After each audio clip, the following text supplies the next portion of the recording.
Hey everyone, this is Shubham Dashora, and in this video we're going to be discussing about the factors that affect respiration in plants. And this is hopefully going to be the concluding video of this unit, respiration. So yeah, let's begin. Factors affecting respiration.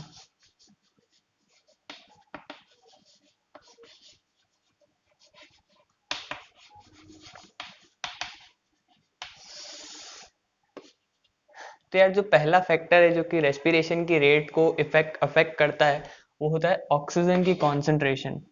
कि भाई environment के अंदर जो oxygen की concentration है या plant को जो ऑक्सीजन मिल रही है वो कितनी अमाउंट में मिल रही है। तो अगर इसकी अमाउंट ज़्यादा है, ऑक्सीजन कॉन्सेंट्रेशन जब जब इंक्रीज होती है, तो ऐसा देखा जाता है कि रेट ऑफ रेस्पिरेशन है ना, वो इंक्रीज होती है।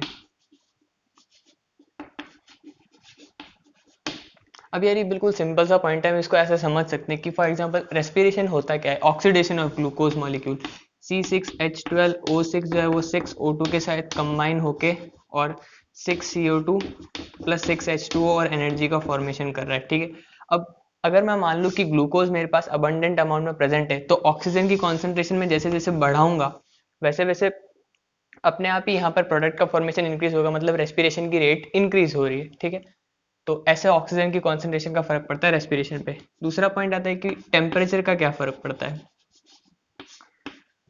तो यार रेस्पिरेशन के लिए ना, क्योंकि रेस्पिरेशन में बहुत सारे एंजाइम्स जो है वो इन्वॉल्व है, तो महानुभाव एंजाइम्स जो है उनको ऑप्टिमम टेम्परेचर चाहिए होता है उनके वर्क करने के लिए। अगर उनको ज़रूरत से ज़्यादा टेम्परेचर मिलेगा तो उनमें डीनेचुरेशन हो जाता है, और अगर उनको ज़रूरत से कम टेम्परेचर मिलता है तो वो अपना एक्टिविटी शो नहीं कर पाते। इसलिए एक ऑप्टिमम टेम्परेचर जो है ना वो रिक्वायर्ड होता है प्लांट को रेस्पिरेशन परफॉर्म करने के लिए अच्छे से।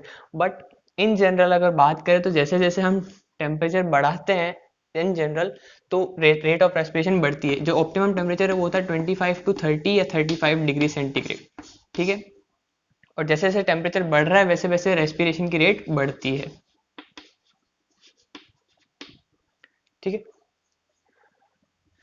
इसके बाद जो नेक्स्ट पॉइंट आता है वो आता है कि CO2 की कॉन्सेंट्रेशन का जो है रेस्पिरेशन पे क्या फर्क पड़ता है।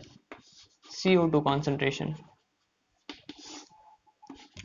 तो यार ऐसा देखा गया है कि बिल्कुल मतलब माइन्यूट ही सही, पर जैसे जैसे हम CO2 की कॉन्सेंट्रेशन बढ़ाते हैं ना वैसे वैसे रेट ऑफ रेस्पिरेशन बढ़ती है। अब ये CO2 है ना, इसकी कॉन्सेंट्रेशन इनडायरेक्टली जो है रेस्पिरेशन को बढ़ाती है। अब CO2 है ना उसकी जैसे ही कॉन्सेंट्रेशन बढ़ाते हैं तब फोटोसिंथेसिस से ग्लूकोज के मॉलिक्यूल का फॉर्मेशन जो है वो ज़्यादा हो जाता है। और अब अगर हम मान लें कि ऑक्सीजन जो है वो अबंडेंट अमाउंट में प्रेजेंट है, तो वापस से वो का वही फैक्टर की C6H12O6 है।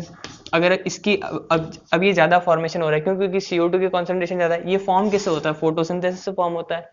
CO2 प्लस H2O मिलके ही तो ग्लूकोज का मॉलिक्यूल बनाते हैं फोटोसिंथेसिस से। और अब ऑक्सीजन है जो है वो अबंडेंट अमाउंट में हम मान रहे हैं, तो अपने आप ही प्रोडक्ट फॉर्मेशन ज़्यादा होगा, मतलब रेट ऑफ रेस्पिरेशन बढ़ रही है। तो इसका इनडायरेक्ट इफेक्ट है,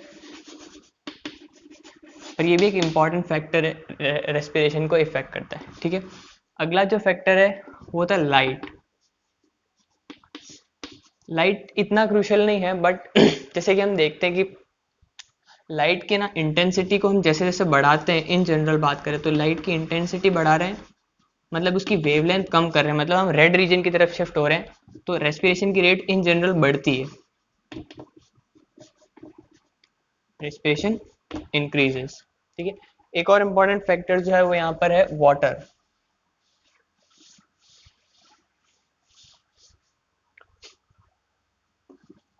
वाटर, अब ना प्लांट को रेस्पिरेशन कैरी आउट करने के लिए 8 to 12% जो है वाटर की रिक्वायरमेंट पड़ती है। अब इस वाटर की रिक्वायरमेंट कहाँ पड़ रही है, कुछ स्टेप्स है जैसे कि जिनमें हाइड्रेशन होता है तो उसमें वाटर मॉलिक्यूल्स की रिक्वायरमेंट होती है। अब इसको हम एक तरीके से सोचे कि फॉर एग्जांपल एक सीड लिया हमने, अब उसको ड्राई कंडीशंस में रख रहे हैं, मतलब जहाँ पर कोई भी वाटर नहीं है, तो हम देख रहे हैं कि वो जर्मिनेशन शो ही नहीं कर रहा क्योंकि उसके अंदर रेस्पिरेशन हो ही नहीं पा रहा है। और उसी सीड को अब हम वेट कंडीशंस में रखते हैं, तब वो जर्मिनेशन शो कर रहा है। क्यों? क्योंकि उसके अंदर रेस्पिरेशन अब स्टार्ट हो चुका है। तो इसलिए वाटर जो है वो भी एसेंशियल होता है, उसकी 8 to 12% कंसेंट्रेशन चाहिए होती है। बट इतना ज़्यादा भी वाटर नहीं देना है प्लांट को कि मतलब फिर वो रॉट होना स्टार्ट हो जाता है। स्टैंडिंग वाटर कभी भी प्लांट को नहीं देना चाहिए, अनलेस कि वो वाटर प्लांट है या फिर जैसे पैडी वगैरह हो गया उनको चाहिए होता है। ठीक है, लास्ट जो फैक्टर है वो है इंजरी। अब भाई प्लांट को कहीं पे कोई भी चोट लग गई या उसकी लीफ के ऊपर कोई भी कट या ब्रूज लग गया, तो उस केस में रेट ऑफ रेस्पिरेशन जो है वो डिक्रीज हो जाती है, रेट ऑफ रेस्पिरेशन फॉल कर जाती है, डिक्रीज हो जाती है। तो ये कुछ इंपॉर्टेंट फैक्टर थे जो कि रेट ऑफ रेस्पिरेशन को इफेक्ट करते हैं, और ये यूनिट जो है यहीं पर समाप्त होती है। सो हाँ, अगले टाइम पे हम जब भी मिलेंगे तब हम लोग इम्यूनोलॉजी जो है वो स्टार्ट करेंगे। हाँ, so thank you so much for watching the video, stay tuned, goodbye and take care.